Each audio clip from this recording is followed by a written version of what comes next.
The 2016 Junior Olympic All-Americans have been announced. Number 1, UCLA heads east, and a big honor in Laguna Beach. All next on The Counterattack.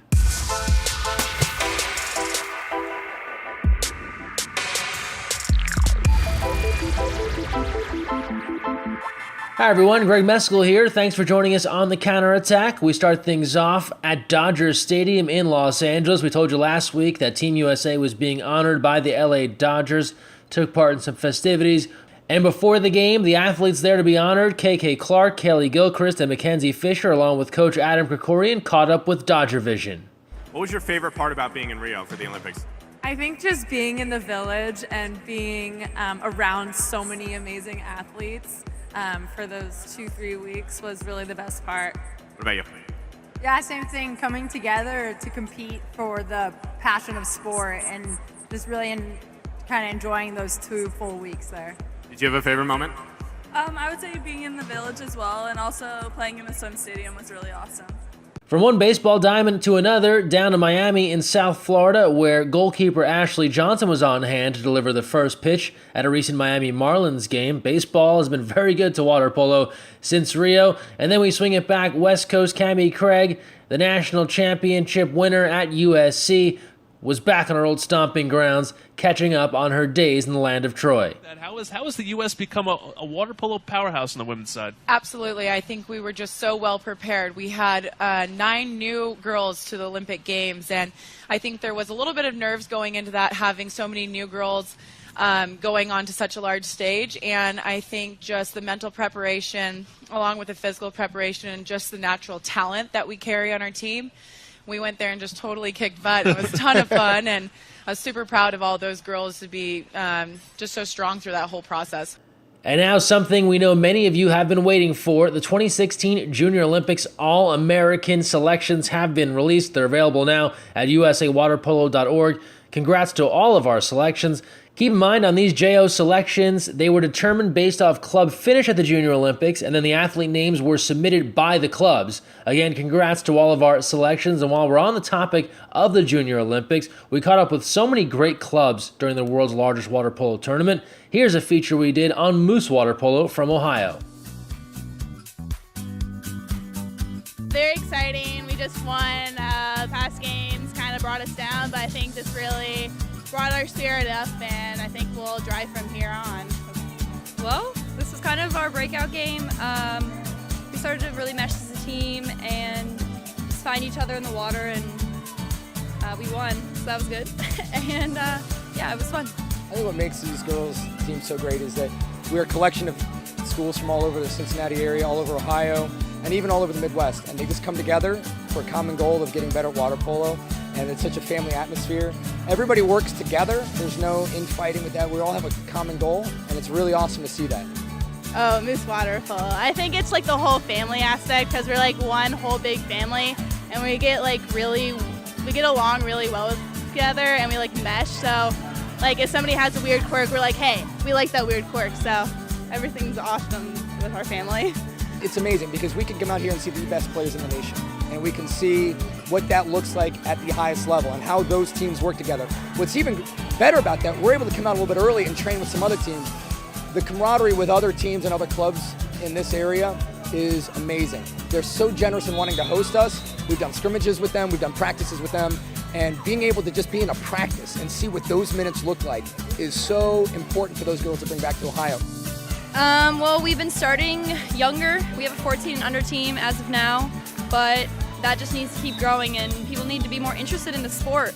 We don't have as many pools as we do out here. We have to build indoor pools, so it's more expensive, and pool time's expensive, and so people don't have as much money, and there's just not as much interest, so we just need to grow it and get the older kids to invite the younger kids to start. Swimming is super dominated in Ohio as well, and we fight for pool time with them, and it just makes it really challenging to grow to sport, but it's such a fun sport that I think if people started in Ohio, they would love it. One of the biggest goals is to start younger. So we've built up an 18 and under program, and we're starting to come out to JOs more, and we have more and more teams around the state developing.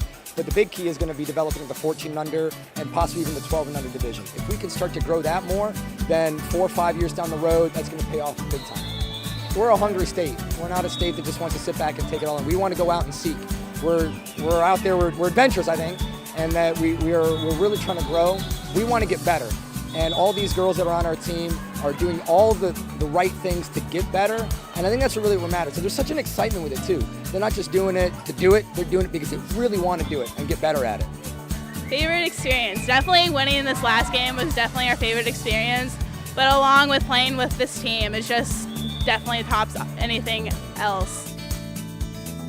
It's very challenging. It can sometimes be really frustrating, but we're just out here to learn and to get better and to bring back skills to make Ohio ultimately better in the future. And so we can come out here 5 years, 4 years down the road and do better than we have ever done.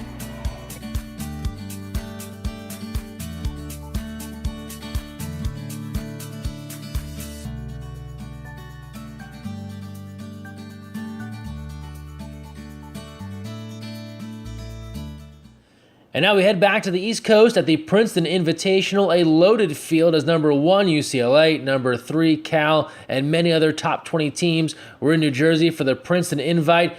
Number 1 UCLA took on the host Princeton Tigers live on ESPNU. Here are some highlights, and then afterwards we were joined by Bruins head coach Adam Wright. That's Chancellor Ramirez. Shot in front, and the Bruins strike first. Go early on, scoring. And as soon as we say that, another goal. Jack Bruins with a look, time and space. And a rip by Alex Rolsa, getting a hand in the way. Gorgeous shot. Ryder Robert. There's a bullet. How about that shot? Gorgeous. On the traveling squad. In front, another goal for UCLA.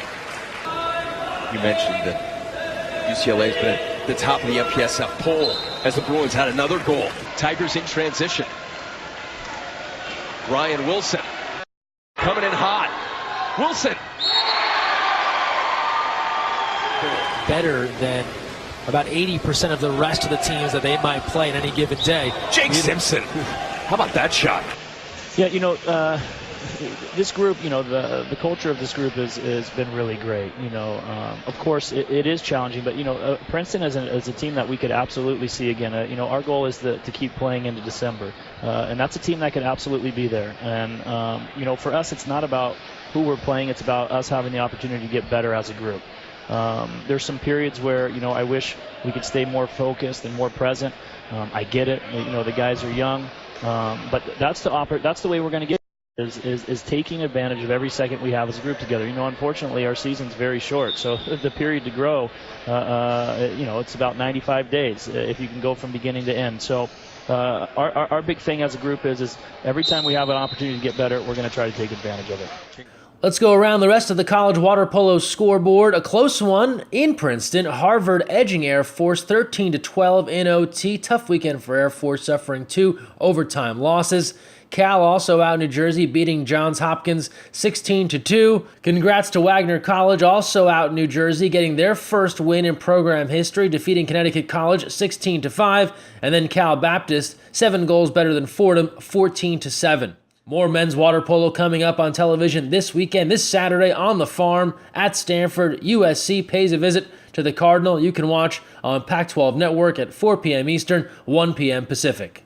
Well, we've talked about the baseball diamond and the water polo pool. How about the golf course? 2 great USA water polo golfing opportunities coming up with our annual golf tournaments, one in Southern California, one in Northern California. The first one up at the Arroyo Trabuco Golf Club. It's been home for many years in Mission Viejo on October 7th. And then on November 14th, we head to the Orinda Country Club in Orinda, California in NorCal for our NorCal Golf Tournament. Registration is open now at usawaterpolo.org. It's a great day to support USA Water Polo, and you just might run into a couple of Olympians.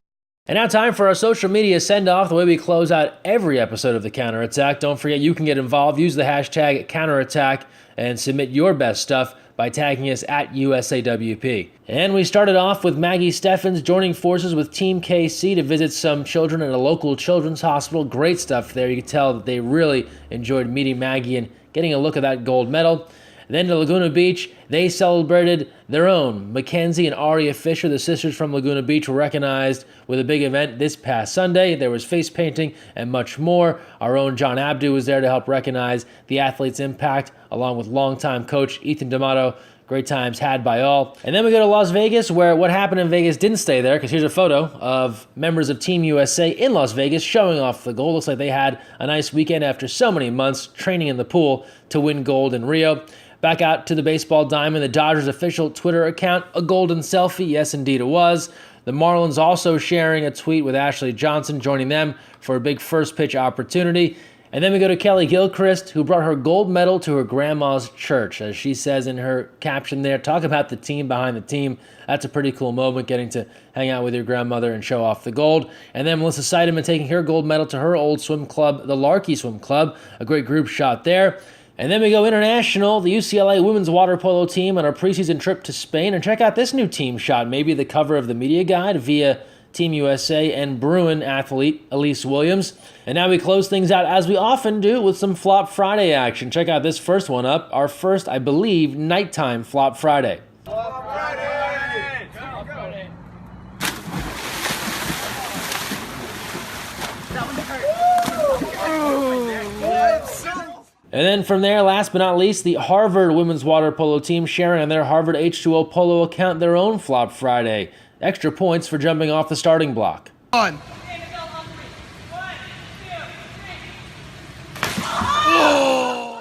That's the best of what we saw this week on social media. We encourage you to get involved. Use the hashtag counterattack. Make sure you tag us at USAWP, and we'll share the best of what you're sharing next week on the show.